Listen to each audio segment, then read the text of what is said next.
한덕수 전 총리 얘기를 하셨어요. 네. 과거에 했던 증언이나 진술하고 다른 사실들이 지금 계속 드러나고 있거든요. 그럼 이렇게 되면은 다음은 한덕수 전 총리에 대한 구속영장 청구 아니냐 이런 시각도 있습니다. 어떻습니까? 이미 벌써 언론에서 이제 그런 얘기들이 나오고 있고요. 얼마 전에 나온 얘기 중에 하나가 한덕수 전 총리가 그 진술했던 수사기관에서 진술했던 내용과 배치되는 내용이 CCTV에서 확인됐다라는 보도도 이제 상당 기간 전에 이미 나왔고 최근에 나오는 언론 보도를 보면은 이제 강의구 전 부속실장의 진술을 토대로 기사들이 나오고 있지 않습니까? 네. 사실은 한덕수 총리의 진술은 일관되게 국무회의를 통해서 집단적 의견을 개진해서 윤석열 당시 대통령의 어떤 계엄 선포 부분을 좀 막으려고 했다. 그런 차원으로 계속 일관되게 진술을 해왔지만 지금 알려지는 것은 오히려 정반대. 계엄 선포의 정당성을 갖추기 위한 절차적 정당성을 확보하기 위한 국무회의 소집 이런 부분들을 추진한 거 아니냐라고 하는 것들이 지금 기사로 많이 나오고 있거든요. 그렇죠. 그래서 정반대, 그러니까 어떻게 보면은 제 개인적 입장이든 국민들의 입장에서는 한덕수 전 총리가 말하자면 속인 거예요. 이 진술들이 맞다라고 하면. 그래서 이런 부분들과 관련해서는 정확하게 구속 사유에 들어맞긴 합니다. 왜냐하면 지금까지의 내용들이 완전히 다 거짓 진술이라고 보도에 따르면 그렇게 되는데 그게 사실이라고 한다면은 증거인멸의 가능성이라든지 도주의 우려라든지 사실 범행의 중대성은 뭐 말할 것도 없고요. 이런 구속 사유를 판단함에 있어서 중요하게 삼는 이런 것들에 부합하거든요. 저는 이런 부분들도 충분히 지금 얘기될 수 있는 부분이다. 여기까지 왔다. 이렇게 생각합니다. 한덕수 전 총리는 그동안 그렇게 얘기했잖아요. 윤석열 전 대통령의 직권남용 혐의에 나는 피해자다, 예. 피해자다라고 얘기를 했는데 지금 보면 오히려 적극 가담한 거 아니냐 이렇게 볼 수 있는 부분도 있는 것 같거든요. 그렇죠. 그러니까 국무회의를 지금 말하자면 소집하는데 이제 같이 역할을 하고 그다음에 이제 그 소위 말하는 허위 공문서 작성과 관련해서 계엄 선포문을 사후적으로 지금 작성했다라는 진술이 지금 기사로 확인되잖아요. 그렇다라고 하고 또 거기 심지어 이게 사후적으로 작성된 게 문제될 수 있으니 이거 좀 폐기해야 되는 거 아니냐라는 의견까지를 또 한덕수 전 총리가 그렇게 그 강 전 실장한테 얘기했다라는 것까지도 지금 보도가 되는 마당이기 때문에 이런 것들이 다 팩트로 확인된다라고 하면 그리고 근거가 그 물증으로 이제 뒷받침이 된다라고 하면 이거야말로 정말 지금까지 국회 본회의에 나와가지고 대정부 질문 과정에서 정반대의 진술들을 했지 않습니까? 상임위에 나와서도 마찬가지고요. 정말 당혹스러운 상황들이 지금 확인되거든요. 이거야말로 저는 구속영장 청구에 명백한 어떤 사유가 될 수 있다 이렇게 생각합니다. 정 의원님은 어떻게 보세요? 네. 저는 한 가지 좀 더 말씀을 드리면 네. 한덕수 전 권한대행은 저희 당의 대통령 후보를 하려고 했던 분이에요.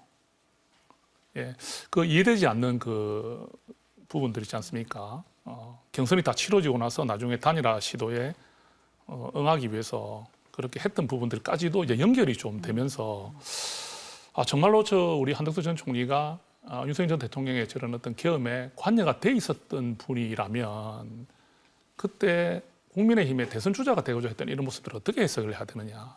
여기에 대해서 굉장히 저희들도 지금 너무 의아스럽습니다.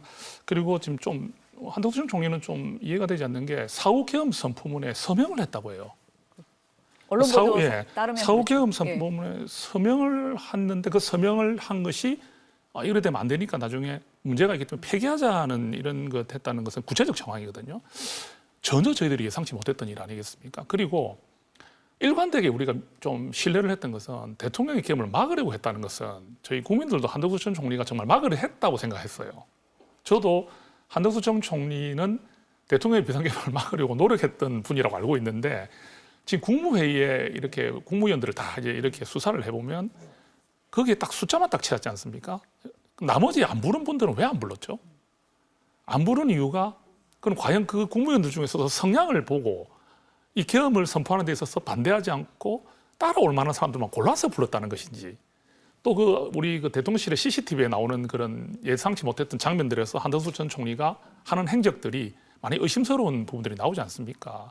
그렇기 때문에 저는 아무래도 한덕수 전 총리에 대한 조사는 뭐 지금 이게 뭐 구속 여부까지 이런까지는 아직까지 잘 모르겠지만 그래도 조사가 굉장히 철저하게 이루어질 것 같고 또 더 우리에게 많은 좀 우리가 알지 못했던 혐의들이 나오지 않겠나는 그런 우려도 됩니다. 굉장히 국민들이 봤을 때는 실망스러운 부분들이죠.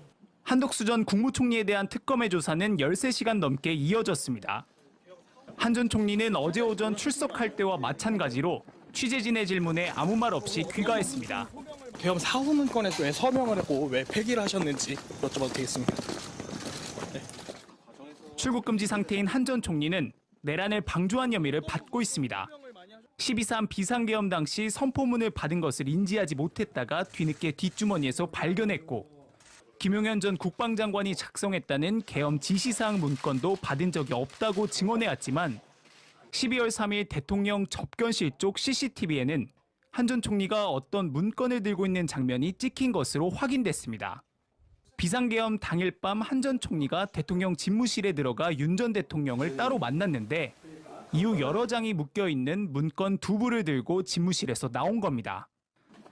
특검은 한 전 총리를 상대로 CCTV 속 문건의 내용이 무엇이었는지, 계엄과 관련한 어떠한 서류도 받은 적이 없다고 주장한 이유가 무엇인지 추궁한 것으로 알려졌습니다.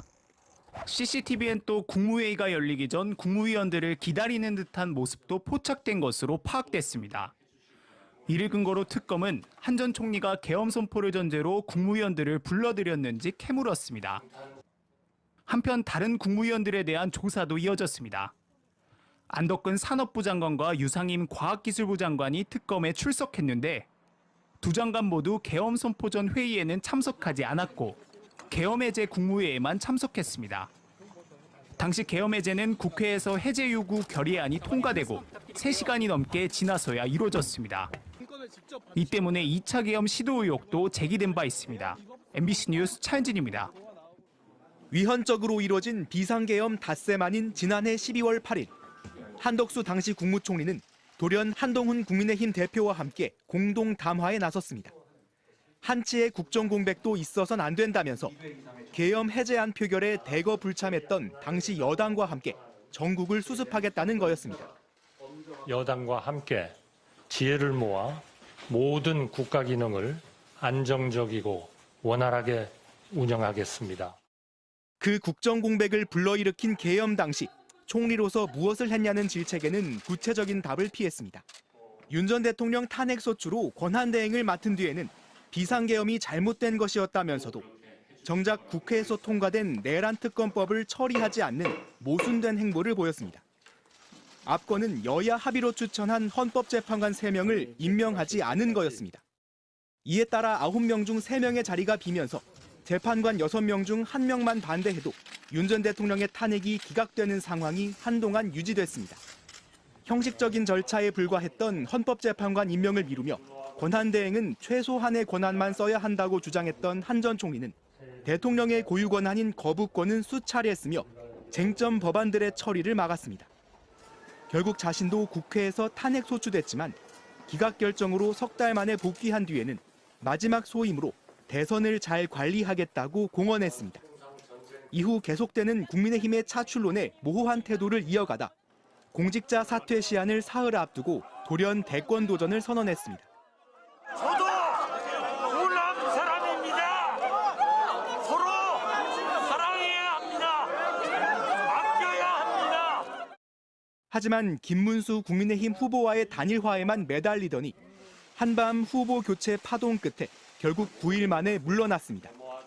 계엄으로 혼돈에 빠진 국정을 수습해야 할 대통령 권한대행을 맡았지만 시종일관 모순적이고 이해할 수 없는 행보로 혼란을 증폭시킨 한 전 총리.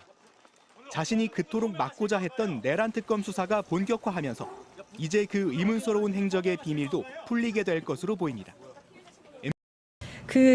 아까 이제 사후 계엄 선포문 얘기가 나왔으니까 그것 좀만 더 이야기를 해보겠습니다. 그것도 중요한 문제니까요. 동아일보 단독으로 나왔던 보도였고 비상 계엄 이후에 작성됐던 사후 계엄 선포문에 원래 한덕수 뭐 또 누구였죠? 박성재였나요? 이상민이었나요? 누구까지는 김용현까지는 서명한 것까지 밝혀졌었는데 윤석열도 여기다 서명을 했었대요. 그러니까 뭐냐면 그 계엄 진짜 얼마나 이 자들이 그 법 질서와는 법 절차와는 정말 아무 상관없이 자기들 하고 싶은 대로 마음대로 했다라는 게 이 하나에서도 다 잘 드러나고 있는데 그렇게 국민들 앞에 TV로 생중계를 하면서도 그 계엄 포고문을 이게 대통령령이잖아요. 대통령이 내린 명령이잖아요. 문서로 작성을 해야 하는데 그 문서가 없었다라는 겁니다. 그리고 그 개헌 포고문 문서에는 국무총리가 부서를 해야 되는데 당연히 문서가 없었으니 국무총리가 부서도 하지 않았고 그래서 이후에 이제 강희구 지금 실장이 대통령실에 근무를 하면서 여기 또 하나 나온 부분이 새로운 게 있죠. 그러니까 뭐냐면 그동안에는 개헌과 관련해서 내란과 관련해서 군인들 위주로만 수사가 이루어졌었는데 비서실 대통령실의 직원들은 과연 어떤 역할을 했는가가 안 나오는데 강희구가 이번에 처음으로 나온 거예요. 그러니까 강희구 실장이 이런 부분들을 좀 만들어야 된다라고 했고 그게 윤석열이 수사관 때부터 그러니까 20년 가까이 윤석열 보좌인 인물 아니겠습니까? 그러니까 검찰이 굉장히 신뢰할 만한 인물을 대통령까지 끌어들였던 인물이었고 그 사람을 통해서 야 이거 포고문이 없다. 아마 이건 김주현 민정수석이 지금 지시를 한 거 내지는 검토를 한 것 같은데 그러니까 부랴부랴 만들어가지고 또 한덕수 지금 저 전 권한대행의 서명을 받았고 결국 또 서명을 해요. 한덕수 전 권한대행이. 그러고 나서 윤석열까지도 서명을 했다라는 거예요. 근데 나중에 한덕수가 또 생각해 보니까 그 나중에 그거 서명한 거 나중에 만든 게 또 문제될 것 같은데요. 그러니까 이미 여기서 한덕수 지금 전 권한대행은 이게 불법이었다는 걸 인지를 한 겁니다. 그 순간에. 와. 그 순간에 이게 그게 문제가 없으면 놔두라 그러지. 근데 또 윤석열은 또 그 뭐 문제될 거 있나 상황에 만든다고? 그러니까 저는 진짜 검찰 시절에 수사를 어떻게 했는지도 모르겠어요. 이 사람이. 근데 어쨌든 그래 그럼 폐기하라고 하니까 폐기해. 이렇게 지시를 해서 또 없앴다라는 거예요. 요거 하나만 해도요.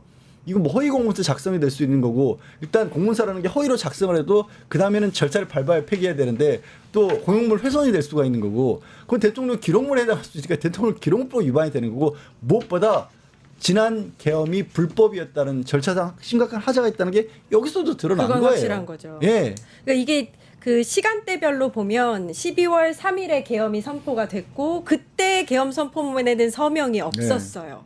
그리고 4일에 안가 회동이 있었고 5일에 강희구가 이게 불법이라는 거를 비서관을 통해서 듣습니다.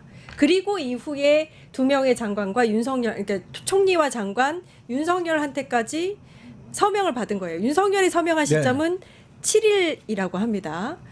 일단은 말씀하신 대로 절차상의 하자가 있었던 건 분명한 것 같고 한덕수까지도 이 계엄에 동조를 했던 혐의를 받을 수 있다는 것도 분명한 것 같아요. 그렇죠? 네, 그 이제 김주현, 그러니까 이제 이거는 계엄 전후의 과정, 그러니까 이제 이 계엄령 선포에 대한 적법성, 이 문건에 대한 적법성, 뭐 모두 다 연관된 사람들이 무더기로 나왔다라고 보는 게 좋을 것 같은데요. 아까 안가 회동도 말씀 주셨으니까 김주현 민정수석과 법률비서관 그리고 법제처장, 뭐 이상민 장관, 박성재 법무부 장관 등이 논의를 해서 서명이 없다. 이 문건에 서명을 해야 된다. 그래서 사후 계엄 선포문을 작성하고 거기에 서명을 받은 것이죠. 그리고 윤석열도 거기에 대해 서명을 한 것이고 사후 서명을 한 것이고 또 그 문건을 또 나아가서 폐기를 한 것이고요. 그러면 일단은 안가 회동에 들어간 사람들은 이거와 관련돼서 논의했을 가능성이 매우 높잖아요. 그럼 다 수사 대상이고 다 이제 혐의 적용 대상이 된 거고 그건 뭐 법률비서관도 마찬가지인 것 같고요. 강희구 비서실장도 부속실장도 마찬가지고 이 문건을 또 폐기한 한덕수 역시도 마찬가지인 겁니다. 그걸 또 허락해 준 사람이 윤석열이고요. 뭐 물론 아까 좀 황당한 말이긴 합니다만은 그게 왜 문제가 되느냐라는 식의 사후에 이거를 서명하고 만든 게 뭐가 문제냐라는 식의 윤석열의 이 어떤 반응이라는 건 굉장히 좀 황당한 내용인 것 같고요. 그래서 전반적으로 이 뭐 대통령 기록물법을 포함해 가지고 이 법률적으로 적용할 부분들은 대부분 다 집중적으로 수사해서 뭐 증거인멸, 내란 동조 각 부분의 위법성을 따져봐야 될 거라는 판단이 들고 사실은 이것뿐만 아니라 그 이후에도 대통령실에서 이 비상계엄 사태를 덮기 위한 각고의 노력들이 분명히 있을 법하거든요. 이 계엄 선포문뿐만 아니라요. 이제 그런 대목까지도 내란 특검이 상세히 조사하고 있다라고 보고요. 지금 안가 회동과 관련된 소환 조사는 박성재, 이상민만을 남겨두고 있는 것 같아요. 김주현 수석, 이완규까지 포함하면 3명의 조사를 더 해야 되거든요. 이 사람들은 아마도 다음 주에 조사할 가능성이 높습니다. 왜냐하면 내일은 이제 윤석열 데이이기 때문에 윤석열 데이. 그러니까 주말 이후에 아마도 안가회동 관련된 꼼꼼한 조사가 더 이어지지 않을까 싶습니다. 네, 일단 계엄을 선포한 후에 서명을 했다는 것도 문제되지만 후에 선포한 그 계엄 선포문을 폐기했다는 것도 문제가 될 것 같아요. 어떻게 보세요? 그러니까 국가 시스템에 대해서 행정에 대해서 조금만 아는 사람이면 다 아는 게 국가 행정행위는 다 문서로 해야 됩니다. 그 대통령의 행정행위에 대해서 문서로 해야 된다는 거는 아주 상식 중에 상식입니다. 근데 그걸 엉망진창으로 만드는 거 아닙니까? 근데 이제 기억을 조금 되돌려보면 헌법재판소에서 윤석열 탄핵할 때 5가지를 핵심적인 내용으로 했는데 그 중에 중요한 부분이 그 계엄 선포 직전에 한 국무회의가 엉망진창이었다라는 절차적 거였지 하자. 않습니까? 예. 그게 이번에 한 번 확인되고 또 한 번 확인된 거죠. 그게 엉망이어가지고 그거를 땜빵해 보려고 뭔가 다른 걸 한번 만들어 보려고 사후에 엉망진창인 거를 다시 만들어가지고 했다라는 거죠. 그러니까 이게 이제 윤석열 탄핵의 5가지 근거 중에 한 가지가 다시 한번 확실하게 확인이 된 거고 이 부분은 이후에 이 구형하고 이 내란 특검에서 윤석열을 구형하고 판결하는데 법원에서 판결하는데 굉장히 중요한 대목으로 작용할 대목입니다. 네, 네. 그리고 또 뒤에 얘기에 나오겠습니다만 한덕수가 왜 그렇게 이상한 짓거리를 계속했는지를 아주 중요하게 설명해 주는 대목인 거죠. 저도 그 얘기를 하려고 했어요. 그러니까 한덕수도 그 사후 서명에 동참을 한 거고 이후에 이거 불법이네 해서 폐기를 하라고 직접 지시한 인물이 또 한덕수이기 때문에 계엄 동조자를 넘어서 굉장히 핵심 인물로 떠오른 거거든요. 왜냐하면 이제 그 내란 특검에서 국무회의와 관련해서 공범으로 볼 수 있는 사람들하고 그리고 이제 어찌 보면 피해자라고 볼 수 있는 사람들 나눠서 가르마타기를 해서 주초부터 수사를 하겠다고 했고 그 얘기가 나오자마자 한덕수는 그럼 뭘까라고 했는데 내용이 다 알려졌죠.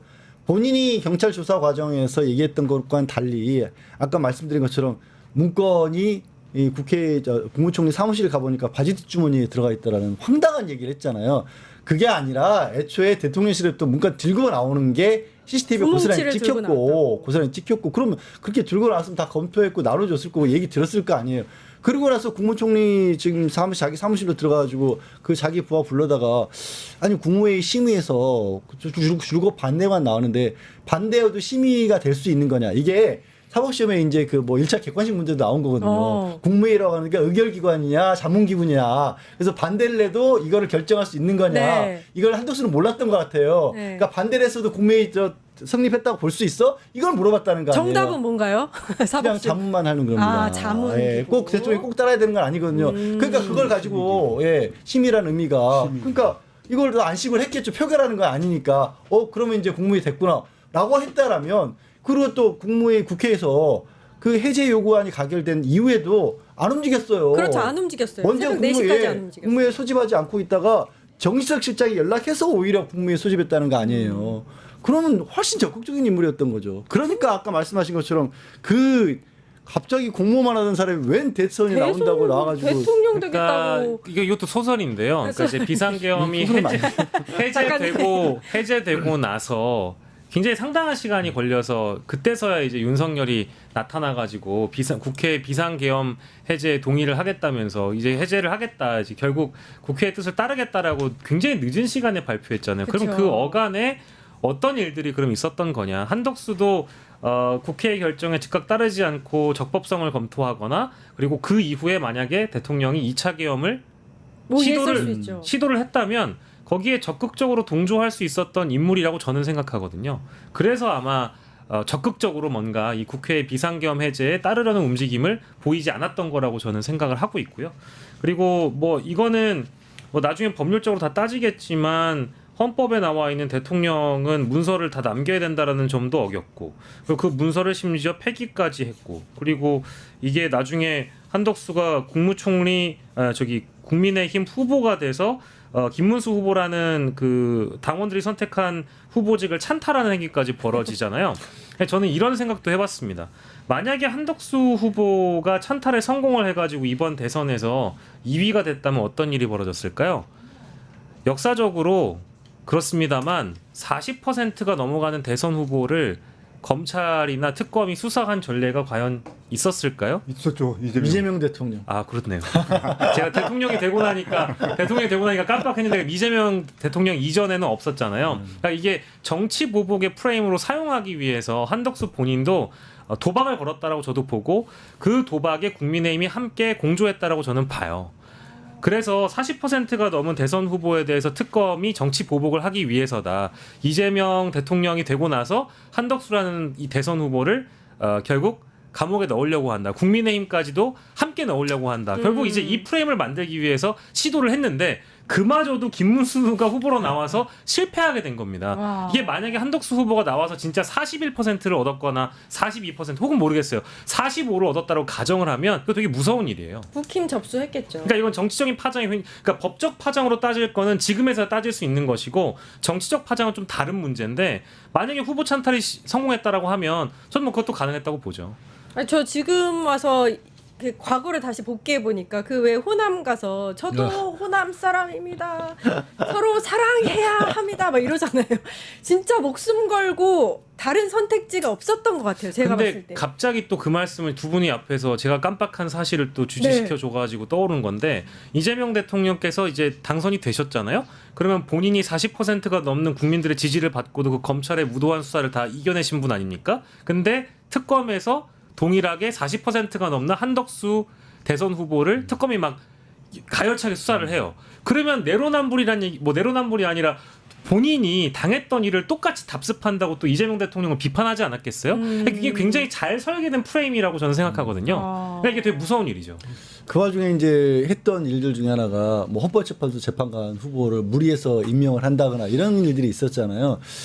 그때도 그러면 사후에 그런 과정이 만들어졌거나 당선이 되지 않더라도 뭔가 이재명 대통령과 관련해서 논란이 벌어질 만한 법적 사법적인 어떤 상황이 벌어질 만한 일이 벌어졌을 때 그러면 누구 쪽을 편들 수 있겠느냐.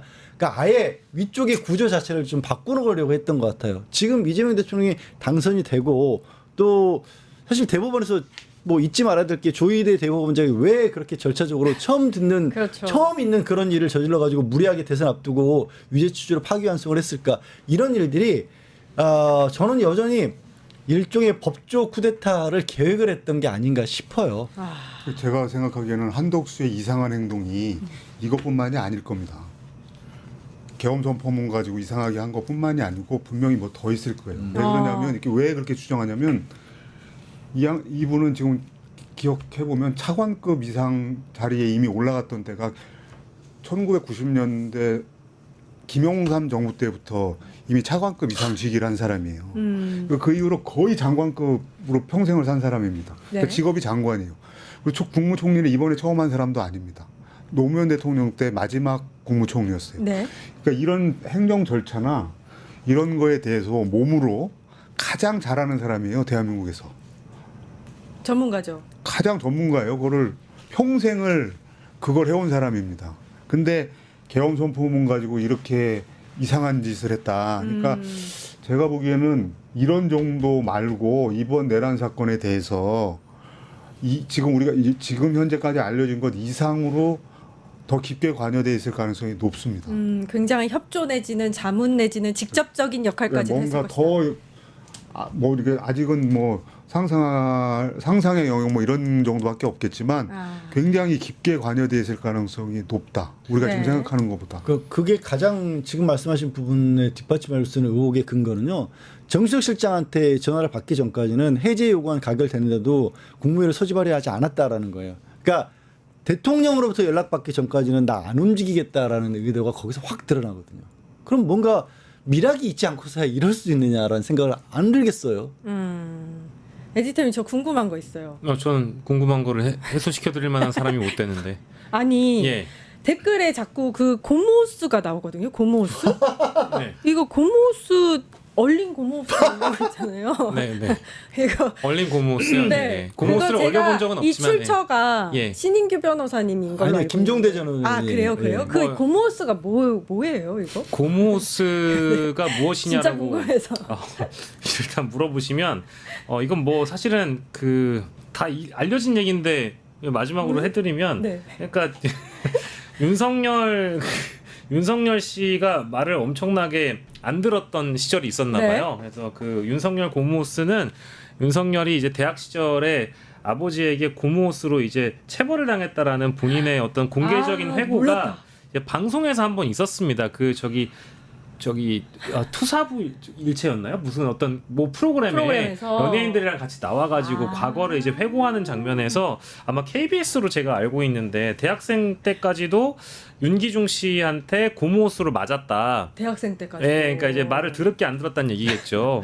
아니면 맨날 술 처먹고 집에 늦게 들어오거나 공부는 안 하고 계속 너 언제까지 구수할 거냐, 팔수할 거냐 이런 얘기를 아버지한테 들으면서 혼나는 마당에 고무호수로 쳐 맞았다는 거 아니겠습니까? 아, 그래서 네, 그런 얘기를 방송에서 했기 때문에 이제 고무호수로는 이제 단련이 돼 있어서 고무호수를 얼려서 이제 떼찌떼찌를 해줘야 되는 거 아니냐. 그래야 정신나게. 분다. 그래야 분다라는 얘기를 패널 분들이 되게 짓궂게 하신 것 나 같아요. 이거 지금 며칠 동안 정말 궁금했던 건데 오늘 에디터님께서 정답을 말씀해 주셔서 댓글에서 사실 네. 제가 궁금한 얘기라든지 모르는 얘기들을 저보다 더 많이 하시기 때문에 많이 알려주시거든요. 그러니까 저는 이제 현대적인 인권 감수성이라든지 그리고 대한민국에 있는 체벌 논란 이런 것들이 있기 때문에 네. 뭔가 누군가를 때린다 이런 것처럼 별로 안 좋아하는 네. 저 평화주의자고 제 또 인권연대 회원이거든요.